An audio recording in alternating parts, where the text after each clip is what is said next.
Welcome to the Never Ending Backlog podcast, your place for short reviews from a gamer with the goal of reducing his backlog.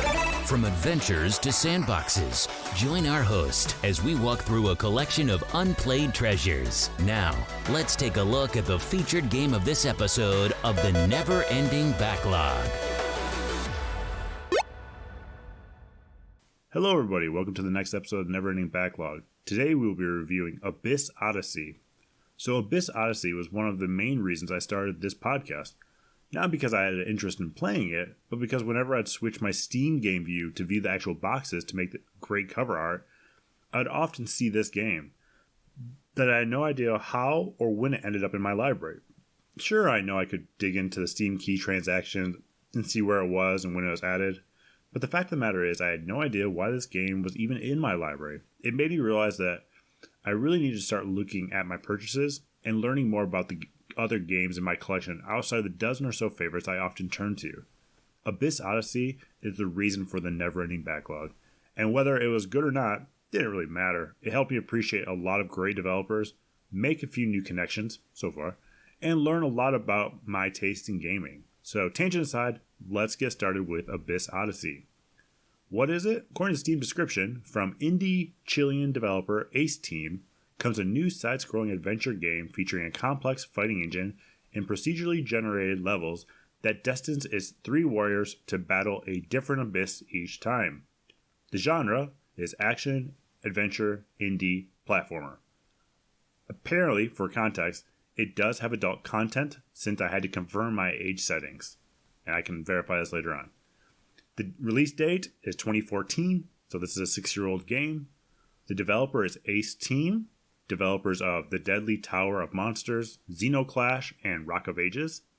The publisher is Sega, but technically it's published by Atlas USA, which is owned by Sega. So how much is it? Current price is $14.99, also available in the Ace Team Full House Bundle for $48.70, and includes 6 items.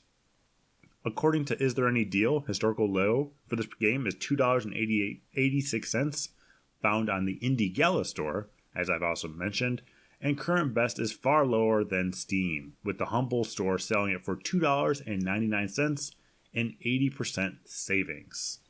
As obviously, that's the time of reviewing. So let's review it now. The game is 944 megs, so it sits under a gig, which is why it installed super quickly, which I was actually pleasantly surprised. The game started right up with all 3 monitors, with the game only being into the center one, which is a nice touch, so that worked perfectly. Didn't have to edit anything. For graphics, quick note, which I thought was pretty neat, the save icon is actually a 5.25 floppy disk, not the smaller floppy disk that most people are known, the 3.5. But the big one, which I think is really cool to see that. You don't see many references to that as much anymore. It's like the recording still showing cassette decks. It's neat. It's those little things that are still around. There is definitely a little nudity in this game. Tastefully covered by hair, but definitely not for children. It has a really nice 3D effect, side-scrolling effect to it. It's like a modern Castlevania-like side-scrolling game. There are a lot of jack-o'-lanterns in the background. So I'm not sure if those are always there or if it's because I'm reviewing this game in October. Either way, great timing with Halloween on the horizon. Regarding audio, great intro rock fantasy soundtrack. It definitely has a Castlevania horror chorus as well, which all melds very well together. Even the menu screen has great medieval rock fanfare song, which is also terrific. If the game is half as good as the music, then I was easily satisfied. The sound effects are also nice, the rolling water in the main area, and the voiceovers are also well done. There's really not much to say about the audio. I think it's very clean. I like the theme of it a lot. Regarding controls, it picked up my Steam controller immediately, which I highly recommend using. The button descriptions change for the Steam controller as well, allowing you to know which button to push at the exact moment when they actually tell you, which leads me to my next point. The tutorial is hit and miss. The ghost apparition shows you what you should do, or your ghost apparition shows you what you should do. However, it doesn't show you the exact buttons to push. You just have to mimic the flow, which is great if you know how to actually mimic the flow. And surprisingly, there are more buttons than you expect from a platformer game. However, within a few minutes of trial and error, I was able to get the hang of it.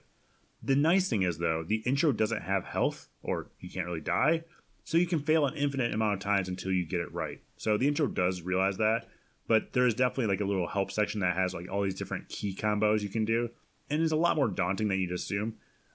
And I do see most of the negative reviews is that the controls are awful. I will say the controller helped a lot. I've never tried it with the keyboard, so perhaps my experience would have been entirely different, because I do see most negative reviews, people absolutely hate the controls. So if you have a controller, definitely try picking it up with that. It worked really well, personally. It's certainly a trippy game regarding gameplay. You play as an apparition of a dead woman that is stuck in a dreamlike state, or someone that is a figment of the main character or the enemy, the protagonist, Warlock's creation. And your goal is to stop him. There are soldiers, kind of Revolutionary War looking, who are fighting the Warlock's creatures, and when you die, you are spawned as one of the soldiers because apparently they went to a shrine to bring you back to life. But if you die again, this time as playing as them, then you end up in the dream world, in which you have to restart back at the beginning. You can bring your character back from the dead if you control the soldier that takes over from when you die to a shrine on the map. Also, each time you leave a map, it reconfigures itself since it is procedurally generated. Seems a little confusing. It's not that bad when you actually jump into it. Basically, when your character dies, a soldier, you basically take over the body of a soldier. And the goal of the soldier is to survive and get to the shrine so he can bring you back to life, basically. You know, there are some really neat components, though. So there are altars in certain maps, and this is the shrines, basically where you bring back your character. And there's a shady shopkeeper. However, you can purchase things called camp tokens that turn the shrines into little camps where soldiers wait to assist you if you die. And it's a cool little mechanic. Like I said, I really like that part of it.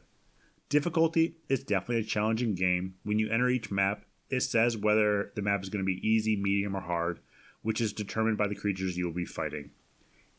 Even easy was challenging for quite a bit until you get the hang of blocking, range attacks, and close combat fighting. I unlocked 1 out of 17 achievements within the first hour, which was nice. Didn't give it away as well. And regarding pros of the game, the solid controls on the controller, I will say. There's a lot of different combos, etc. And I think the keyboard is going to be extremely wonky. So, once again, the controls were okay for me, but the controller is what made them okay. The audio soundtrack is very nice. The songs are in the right amount of fantasy, horror, and modern themed, which is nice. It's a smooth running game, ran without any glitches whatsoever, and the game had nice frame rates. For cons, it's quite challenging. Some of the enemies seem unnecessarily hard, even on the easy levels. The storyline is an odd one. It takes some time to learn. It reminds me of a Dark Souls game, so there's a lot of lore, or at least it has the appearance of having lots of lore. Plus, even like the restarting, the staying at altars, it has some Dark Souls themes to it in a side view mode. Tips: get as much money as you possibly can.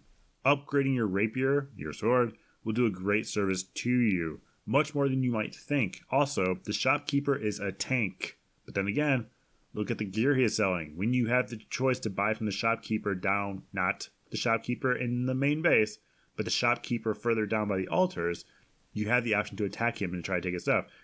Just be realized, he is a tank. So, would I recommend this game? I actually do. It was a pleasant surprise, and I think it's the right amount of challenging. The storyline is interesting, and I'd like to unlock the additional characters. There's 2 more that I haven't played.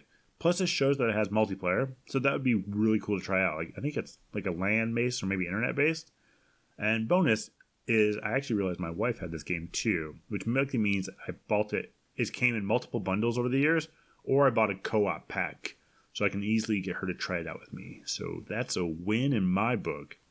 But thank you again for joining us on a review of Abyss Odyssey. I do recommend it. You can find it on Steam. It is $15 currently, so you probably can find a better deal out there. I think I said you can buy it for about $3 online if you search around. So check out Is There Any Deal? If you like Castlevania games, I think you'll thoroughly enjoy this game. And thanks for joining us on this episode of the Never Ending Backlog.